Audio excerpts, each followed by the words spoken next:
Welcome, everybody, to the Art of Marketing podcast webinar series with your friends at Applied Art. This week, we're going to be talking about a lot of fun different things with our guest, Josh Fleming, but I'll introduce him in a second. We're welcome with our regulars, usually that are on the show here. We got Mark and George, our partners at Applied Art, and Shannon Quinn, our business development manager, and myself, Ryan, and I'm in marketing. In today's episode, we're going to be talking about all things banking, marketing, and all the things that they're doing over at Bank Iowa with Josh Fleming. So Josh, welcome to the show. Thank you very much for having me. Excited to be doing this with you guys today. Absolutely. So for the folks that don't know who you are, what you do, could you kind of give everybody just a quick little brief introduction of yourself? Sure. My name is Josh Fleming. I'm the Director of Marketing here at Bank Iowa. Bank Iowa is a family-owned bank. We have 26 locations in 23 communities, all within Iowa. 3 locations in the metro area, but most of our locations are in rural communities, towns as big as Pella and Oskaloosa, Clarinda, Shenandoah, and then towns as small as Fremont, Essex, Waukoma, towns, quite frankly, I hadn't heard of until I got to Bank Iowa 3 years ago. So very community-focused, very small-town oriented. And, you know, we do a lot of work here in the metro area on commercial business, as well as, you know, consumer retail, but out in the regions, out in the rural areas, it's predominantly agriculture, lending and agriculture clients. Absolutely. Yeah, it's going to be a super interesting conversation, I think, because you weren't always in the private sector, right? You used to be in the agency world. So maybe give the folks a little bit of background on some of the agency stuff you've been doing. Sure. So for pretty much the first 15, 20 years of my career, I spent them at ad agencies everywhere from Meeks, most recently, Lessing Flynn, Integer, Craigie Newell before it was Integer.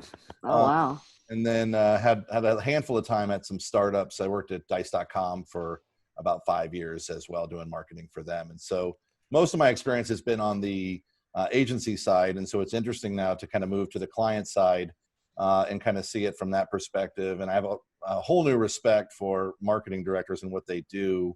You know, I think when you sit on the agency side, you're wondering why your phone's not ringing, why these people aren't getting back to you, whether you're in biz development or you're the account service guy. You know, why isn't my idea the most important thing you're working on today? But in the face of COVID and this pandemic, it's become even more prominent for marketing directors to play a vital role in collaborating with other departments within the bank, working directly with community members in the communities that we serve. So it's been rather eye-opening and a really great experience. You get to be 46 years old and you think you know everything. I've learned a ton over the last 3 years, and that's exciting for me. I figured I'd walk in here knowing everything I needed to know about marketing, and was politely told, no, there's some things you can learn, Josh. So, and I'm happy for that, and I embrace it. And, you know, I have a team that does the same as well. They embrace being able to learn new things and to grow. So happy doing what I'm doing for sure. Absolutely. What do you think is the biggest difference between agency and private in your personal experience? I think the pace of business, ad agencies, it is so deadline oriented and quick hitting, and we better have this thing done by 4 p.m. or end of day or whatever that might be. You know, there's a lot of work on the agency side with really kind of setting client expectations. I always found that I was most successful in the agency world if I was able to say, okay, yes, client, we can do this, but I'm going to need 2 weeks. And then you kind of negotiate from there. I tend to run my department at the bank like an ad agency. We've got probably 40 or 50 open jobs at a given time, less than an agency, but we are, you know, essentially just one client. And we kind of run it like an agency. We have deadlines. We have processes in place that really kind of, you know, indicate or demonstrate that I've got that agency background and try to run it that way, because I think it's the most efficient and effective way to run it. But we find sometimes the pace of business, other people aren't willing to move as fast maybe as we are. And so that's been an adjustment. It's not a bad thing.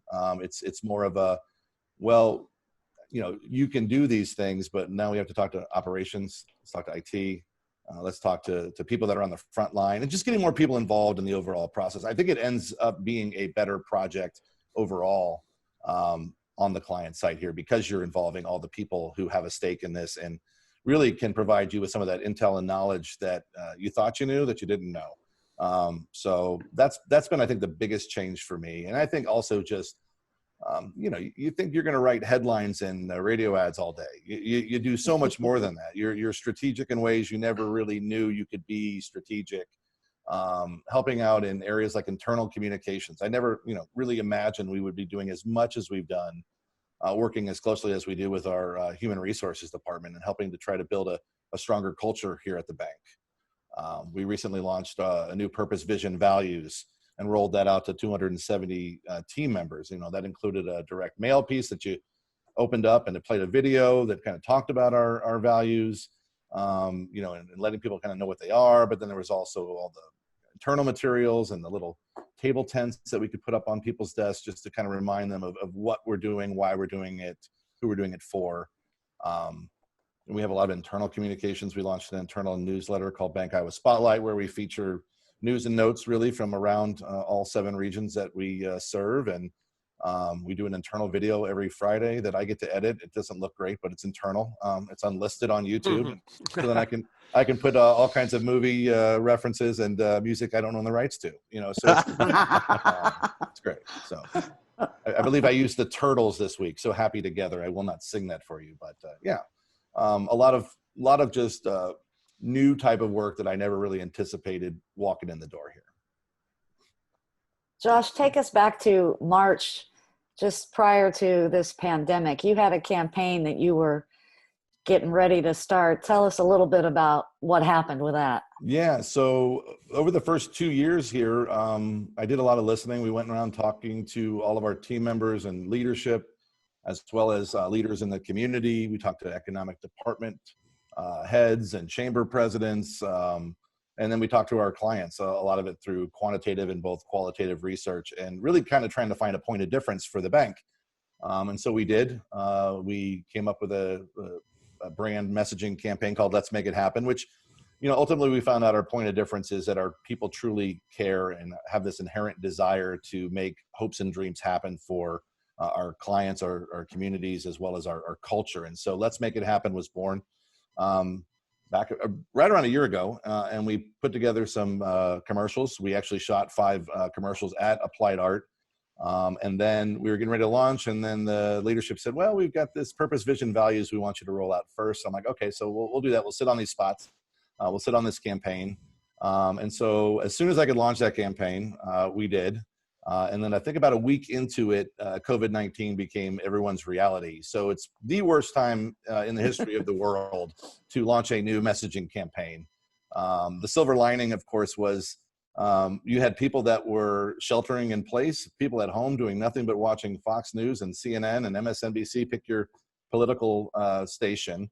And we were running commercials on those stations, and we just got a ton of people saying, hey, I saw that TV spot. And, so we were really able to benefit from buying daytime TV, which, most people. That's a happy accident, because that's usually not going to get you what you need. Absolutely. We run prime time as well, but the daytime stuff was so valuable for us during that time. And the bank continues to grow. We're having a great year. We haven't had to lay off anybody. We actually had pandemic PTO. So we could work, people could work in shifts, and we could keep things as safe as possible for everyone. So yeah, launched a campaign in the middle of a pandemic. So that's a first. Banks in a lot of ways are classic examples of commodities. You're highly regulated, there's limits to what you can do. So really it's the skill of your marketing to create those differentiating factors. What would you say to other people in the commodities, and then talk a little bit about how you guys, a little bit more about the campaign and how you're able to differentiate yourself? Sure. I would start by saying, make the compliance department your best friend. One of the biggest concerns I had coming into the bank was the regulations, and could I actually try to push the envelope a little bit and try to differentiate, or do we have to do the stuff that every community bank does, which is so, boring and obvious and expected. And I didn't want that. And the team here assured me before I came in that I was going to be able to really do that. And they wanted someone with some edge. So I was like, hey, I'm your Huckleberry, sign me up, And so we have a great relationship with our compliance department. I I worked with the Principal Financial Group, and I love those folks years and years ago, but it took us like 18 months just to get on Twitter to make some of those things happen. Much love to the Principal Financial Group. Don't mean to throw anybody under the bus here, but the rules and regulations are kind of frightening for marketers thinking about entering this space, and we've got a great compliance department. Tanya Johnson and her team are unbelievable. We actually have a piece of software we use called Cadence that works specifically for banks to be able to communicate between marketing and compliance. So everything's in there, everything's approved. It helps us when we do audits. It really allows us to be a lot more effective. And turnaround time typically from the compliance department is 1 or 2 days. Again, trying to set client expectations. They're happy to turn it around for us. I think in large part because I don't know that every marketing person here has ever done that. And so we are in lockstep with compliance. In terms of your other question, George, in regards to the messaging campaign, we did this brand research, and a lot of it I learned from Doug Jeske and the folks at Meeks on how to differentiate your brand and how to have a meaningful brand. And so we really measured it on 4 key attributes. We went out and found out what people thought about us, and then asked ourselves 4 questions. Is it sustainable? Is this something that we can sustain over time? Is it differentiating? Can other community banks say this? Are they saying this? Is it credible? Can we actually back this up? And through those sorts of metrics, we arrived at the let's make it happen. Some of the other ones were, it's all about our people or our service or our products. And truth be told, most community banks can tell you that they've got great service and great products. Our products don't differentiate from anybody else out there. Rarely do we run anything rate related, just because honestly, we don't really want to compete on rate. We'd rather compete on our ability to kind of help you make it happen and understand what your needs are and put you into the right situation to be successful. And the thing I love the most about the campaign, Let's Make It Happen, is it works for the 3 audiences that we truly focus on: our customers, our communities, and our culture. So we like to call it the 3 C's. Our shareholders are there, but it's not as sexy to talk about that. But really, if we're doing things with all 3 of those in mind, and does it benefit the 3 of them, it makes our decision making here a whole lot easier. I sometimes tell a story where I got a call from someone. They wanted to run an ad in a bowling alley, and it wasn't like something I thought was a great idea, but man, they were really impassionate about it. They really, really thought this was a great idea. And I thought, let's make it happen. It was like $75. It wasn't a big deal. And it was something that was important to them. So living out, let's make it happen as a marketing department and as a part of the corporate office shows us as an example. It really is about the personal connection, isn't it? It absolutely is. Absolutely is. And, we have so much competition right now from, Chase Bank. I don't think anybody here is going to those Chase Bank lounges right now with the COVID issue. Right. That was like a huge deal. Like back in Q4, you couldn't turn on any media and not hear about that. You've got Rocket Mortgage, Quicken Loans competing for that. And at the end of the day, in the small towns that we serve, that, face-to-face relationship is still wildly important. I think our average ag customer has been with us 17 plus years. Wow. So really strong relationships. People don't tend to leave their banker when they have that kind of a relationship. And as long as we take care of them, they're going to keep coming back. And so I think I mentioned to you guys earlier before the call that, we've done a lot of brand awareness studies to try to determine, I got here and I didn't know that much about Bank Iowa, and I didn't know if anybody else did either. And so we did some brand awareness studies to find out what people's interpretation of Bank Iowa was. And what we found out was that those that know us, absolutely love us. The 96% satisfaction rate and trust and loyalty and skill, that wasn't an issue. The problem was that nobody really knew who we were. And so one of the reasons we ran TV this year for the first time, I think in about a decade, was it's such a strong brand awareness medium. We also upped our radio spend and outdoor, because those 2 mediums also are strong in generating brand awareness. And we've seen results from that: increase in consumers by about 16%, an increase in farmers by about 8% of awareness. And those numbers for someone not in marketing might be like, that's not very much, but in marketing, just getting a 1 to 2% increase is huge. And so we've come to the realization that our front line can do the job. They can back up. Let's make it happen. And if we can just get more people to know about us, we'll be successful. You know, that was a question I was going to ask you, Josh, about Make It Happen. Did you work internally with that too? You know, one of the best examples of that, and you'll know this well, is the helpful smile. Absolutely. They pushed that for a long time, but they also instructed their employees that they just couldn't tell you where something was. They had to take you there. And so that made that real. Did you guys do things internally with your team about around the Make It Happen? Absolutely. I'm glad you asked. We wrote a manifesto. We shared that. We presented it all at a Bank Iowa Summit. We had all 270 of our team members get together on President's Day back in February. You have to do it on a federal holiday. Otherwise, there's no way everybody can get together. A nice cold day up at the FFA Ankeny Center. But we really kind of released it there and launched it there, and people were on board. I think one of the questions I got from somebody in the audience is, Josh, what if we can't make it happen? Right? You know, how do you overcome that? Right? Because someone's like, well, you know, your marketing says you can make it happen, you know? And so really the answer to that is, and the training we give our team members is, you know, it's a no for today, but here's how you can take the steps to get to a yes. And if we can't loan you the money, maybe this bank down the street will, or maybe you need to do some of these things to improve your credit. We haven't really formalized it, but it's really more of just helping them down the path to success. That's great. Sorry, I was muted there. One of the questions I had as well is when you started getting through the Let's Make It Happen campaign, you talked about the Helping Hand initiative and how it kind of switched to being more helpful. Kind of maybe talk us through some of that once COVID started. Sure. So, you know, beyond just paid media for the Let's Make It Happen campaign, which I've kind of touched on, you know, we were in a lot of different mediums there. We also felt it was important to demonstrate through our other tactics, if you will, to build to the strategy, to demonstrate Let's Make It Happen in action. And so one of the things we had planned before the pandemic happened was this concept called A Little Birdie Told Us. So if you look at the Bank Iowa logo, there's a bird in the logo, and we've really tried to play up the significance of the bird, you know, as part of our brand, and you'll see that in some areas of the promotions that we do.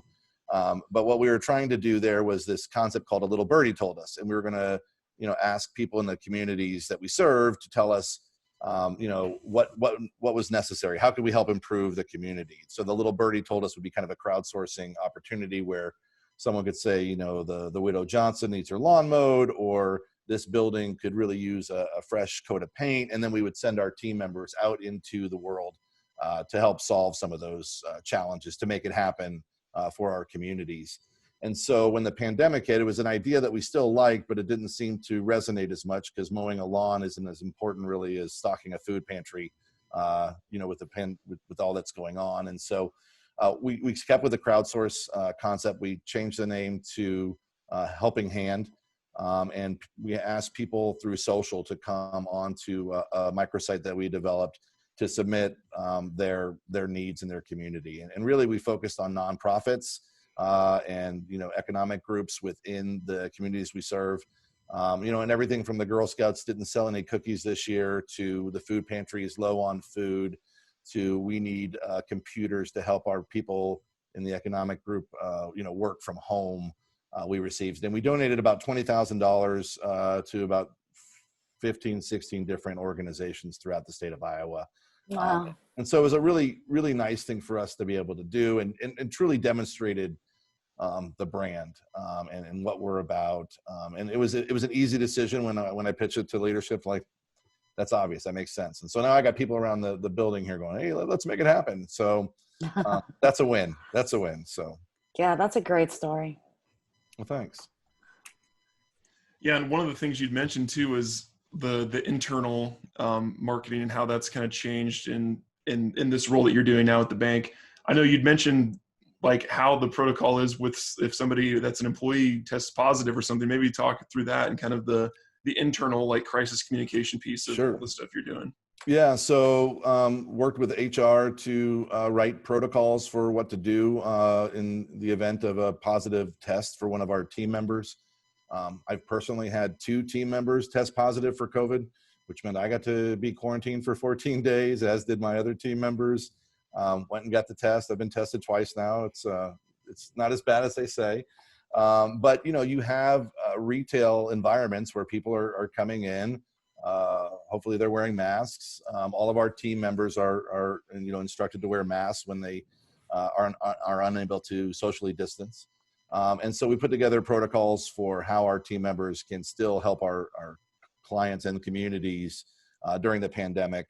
Initially, when the big shutdown happened, the great pause, as my friend likes to put it, we closed all of our lobbies, and then we were instructing people on how to utilize our drive-through services. We have a fairly older aged customer. I think our average age customer is right around 47, 48, but as you go outside of the Des Moines metro, you're getting more into the 55 to 60 years and older. A lot of these people, they like to come into the bank. They like to have that cup of coffee and that cookie. They want to talk to, Donna at the front desk.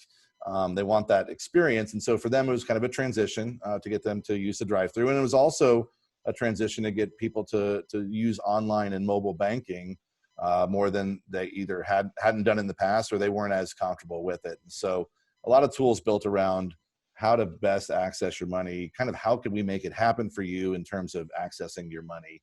Wow. And then there was the decision to reopen our lobbies and to do things with appointments. And so you got 26 locations and 26 different things to update on the website and all over the place. So I've called it a fire drill, really, for our team, and we've come through it strong. But, all the signage you see in the retail establishments, we've done that. Can you answer these questions? If not, you need to go use the drive-thru, or you need to go see a doctor. All the stickers on the floor for social distancing, like we've done all that stuff. All the plexiglasses were ordered by some of our regional team members. None of our teller stations are all the same, so everybody's got different sizes. And it's been quite an exercise, and I feel like I'm better because of it. I'd rather have not gone through it, but I feel like I'm better, my team's better, the ability to react quickly. I think a lot of that agency experience really contributed to us being able to just take this and not make it an issue for the bank. How can we support the bank as opposed to getting in the way? We also developed, like most companies have, a COVID-19 support page. So you could go there and you can find anything you needed, what's open, what's closed, how do I get onto e-banking, mobile banking, where do I download the app, what drive-thrus are open, does my bank even have a drive-thru, because some of them didn't. All the things that you might wonder about. How do I contact my lender? How do I make an appointment? What are the rules? And so we did all that. And then I mentioned to you guys earlier, the second or third week of COVID, basically, our site went down. Our online banking site went down for 5 days. Our third party, core provider, they host, I think, 1,000 different cores throughout the world. And so we weren't the only bank dealing with this, but it was kind of like a Thursday to Tuesday thing. So communication around that and unhappy customers, and trying to assure them that the world wasn't ending, even though all these things kept piling up on each other. And so we, got through that as well. And so we've really been challenged, and I kind of feel like, I don't want the world to throw anything new at us because we got enough lately, but I feel like we can handle almost anything that comes our way now. And we're really, I think all marketers are going to be stronger because of going through this exercise. Yeah, so those hurricane winds really didn't impact you at all, because your head's probably spinning most days anyway with all that. Yeah, the benefits of living in Waukee in a neighborhood that doesn't have a lot of trees was okay. But yeah, I've got a lot of friends, and a buddy of mine's got a farm. I'm going to try to help him out tomorrow. We've got a bunch of down trees and lost crops. So it's really a tough situation. So, you kind of want to sit here and feel sorry for yourself about what you weren't able to accomplish from a marketing perspective or new initiatives you were going to do. But all in all, I can't complain. We're doing pretty well over here at the bank, and, I'm healthy. My family's healthy. That's what matters. Will this, this affect the way that you plan as far as your marketing and advertising? Will you do a long-term plan, or will it be more flexible? I think that's a great question. We're actually starting to put the kind of the nuts and bolts together for the 2021 marketing plan. Right now, we're assuming that COVID is still going to be our reality And so everything is kind of planned around that. But I think the benefit of that is it doesn't hurt to educate people about our mobile banking and our online banking and other ways to utilize digital tools. So a blessing in disguise, really, because I would love to get more. As much as I like having people come into the bank, it's very effective to use your online tools. And so I think you'll see more of that. You'll see more content that is specific to how do you manage budget right now? How do you kind of prioritize those sorts of things? So a lot of I think active listeners right now out there. We find the video content that we post on social has been really strong in terms of shares, engagement, people watching it the whole way through. So we've got a lot of those sorts of things planned right now. And so it's kind of nice to be able to have some quiet time in order to kind of really get ready.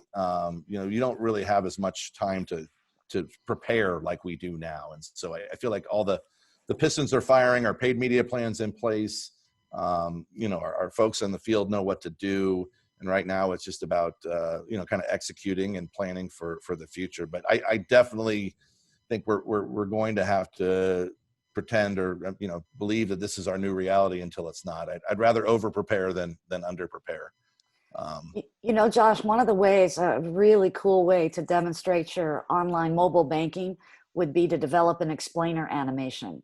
I happen to know somebody that could do that for you. I like that idea. It's a great idea because sometimes people, the age range that you're talking about, maybe they don't want to read a lot of directions, but if you can demonstrate something graphically and what the steps are, just throwing it out there. You know what? We are actually developing that right now, Shannon. I'm thrilled that you brought that up. So it's validation that the money I'm spending on that is well spent. But you're good. Right. And the nice thing about that is it can live in. I like creating video and content that can live in a variety of places. Mm-hmm. You can see it when you log into online banking. You can see it on our social media pages, on our website. We can send it in an email to people that we know don't have an app. Mm-hmm. Customers, those sorts of things. So yeah, I love it. As much as we can do through video, I honestly think we've got like 30 or 40 video projects lined up right now. Maximizing the investment by being able to use it in the different channels is the best way to take, get the biggest bang for your buck. And that's what everybody's looking to do. Absolutely. And Speaking I imagine, of video, yeah, go ahead. Ryan. Oh, I was going to say too, while we're talking about that, I can share one of the videos that you had shot. I think it was in the soundstage a couple months back, wasn't it? In February, I believe. Actually, it was May. This is the one that we had to sit on for 6 or 7 months and then launched during the pandemic. And this was the first one. I think you're showing the burrito one. Yes, I believe so. Colored commentary to this one after you're done. Sure. Let me pull it up here. And we'll play it. I'm ready to own my own franchise. Really? What are you thinking? I'm thinking big bomb burritos. Walk and roll. Did you know millennials average 2 burritos a week? That's 8 to 10 burritos a month. Well over 100 a year. The burrito biz is boom. And I went in on that action. What do you think? Let's make it happen. The ride to your dreams is easier with the right partner. Bank Iowa. Let's make it happen. There we go. So as much as I love the burrito biz is booming, that started running for like the first month of COVID, and the burrito biz was certainly not booming. So we had to pull that spot down for a while in exchange for a different spot. But what I love about that spot is several things.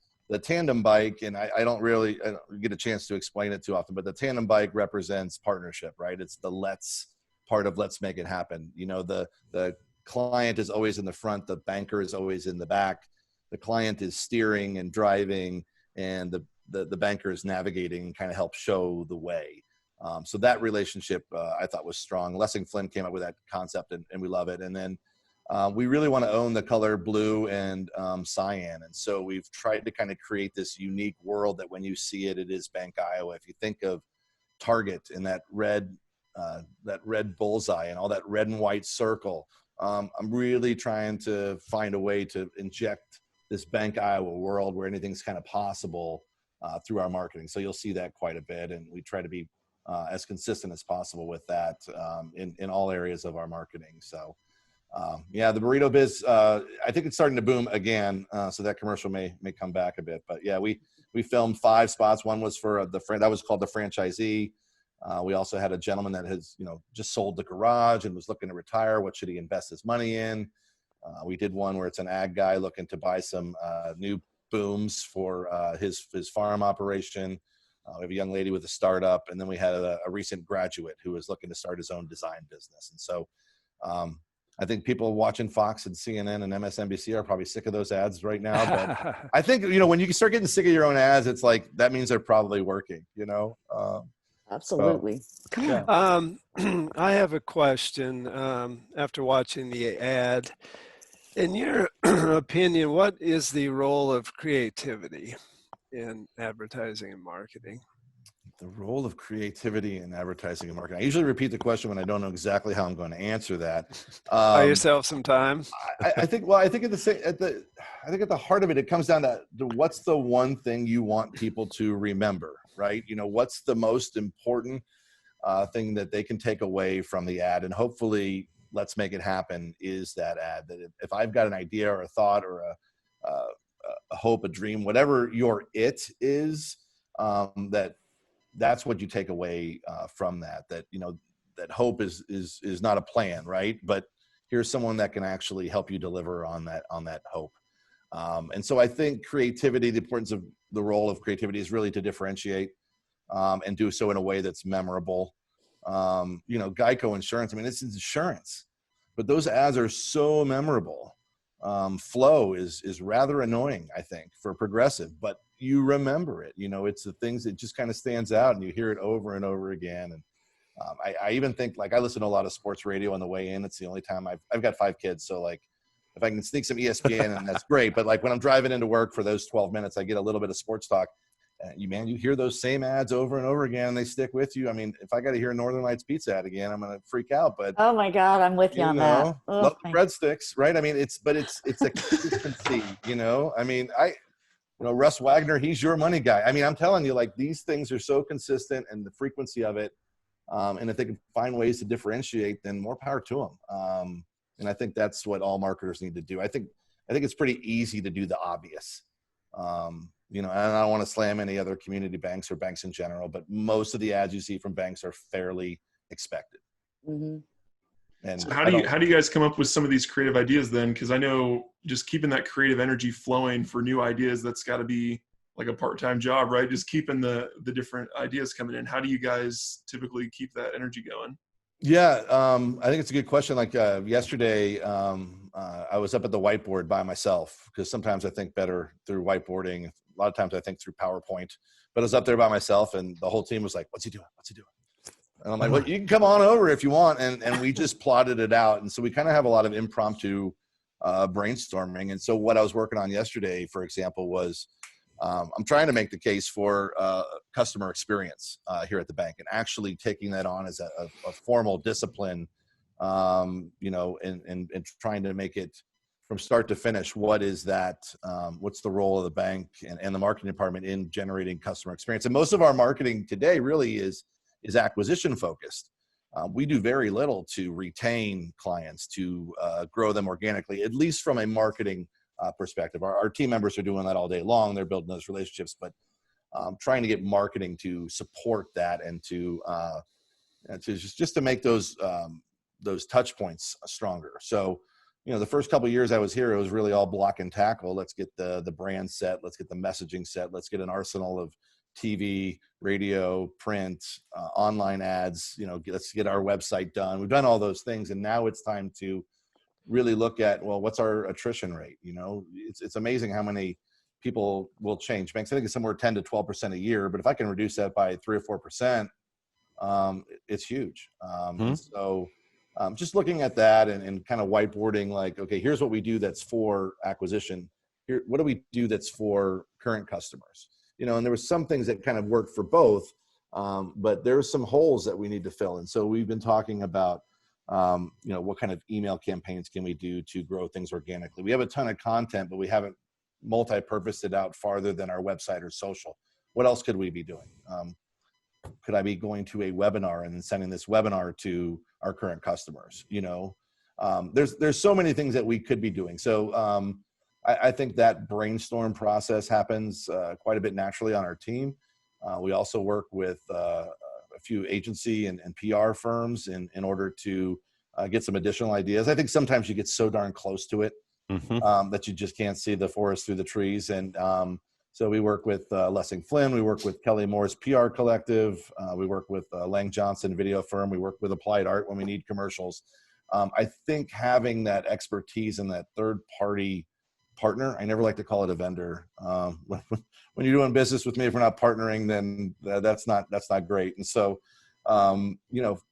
I think other people bring new perspectives. I learned that through the ad agency world. And even if it's just a lunch or just a quick consult, I would encourage marketers to kind of reach out beyond their desk to talk to people who certainly have the experience and the know-how to look at things a little bit differently. Yeah, it's been great. It was one of the things I asked for before I took the job. Like, can I use agency partners? Sure, absolutely. So sold. I'm curious, Josh, when you talk about customer experience, I know at one time I picked the bank based on geography. It was on my way to work, it was on my way home, it was in the neighborhood. I would go into the bank, I would know the teller. Gradually it shifted where I never go into the bank. There's no opportunity for the bank to give me personalized customer service. How do you start to extend your customer service and your personality to your website and your applications and to the whole digital realm? Yeah, I think the answer to that question is I've always found no matter where I drive throughout the state of Iowa, no matter who I meet, everybody that we hire tends to be very approachable, tends to be very easy to talk to, willing to share their own stories and ask questions, truly care. They truly want to make it happen. And so you'll find on our website our copy is almost the same way as much as it can be. It's very approachable. It's very much like you're having a conversation. I'm guilty of having been a blogger in the past and writing that style and knowing that in order to keep somebody to continue scrolling down the page, it really better be interesting or conversational, or you ought to surprise them with something. I love surprising people because they tend to keep watching. I mentioned these internal videos we do. We do a weekly video. We've started that really since COVID happened. You got all these people at home and it's kind of hard to communicate and meet in masses. But I'll put in random obscure references throughout my CEO's video because I know people are kind of watching like, well, what's he going to do next? What is going to happen next? I have to listen to the audit report findings because there may be a Family Guy reference coming up, and so whatever I can do to just keep people engaged with our brand, whether it's internal, external, I'm all for it. And our CEO over here, he's all for it too. So yeah. People like to be surprised. The surprise and delight of the world is just, it's like a lost art, Very true. Awesome. Well, I think we're coming up on time here, Josh. One last final question we usually ask our guests is for folks that are other CMOs or vice presidents of marketing in a similar role to you, what advice did you have for them if they're trying to stand out, like you said, differentiate, just spice it up and kind of attract more people with what they're trying to do?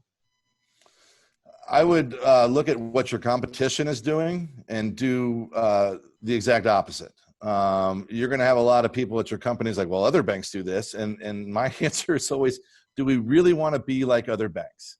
And for some people, yes, it's nice because, you're loaning it here, you're paying deposits here. There's a nice little margin.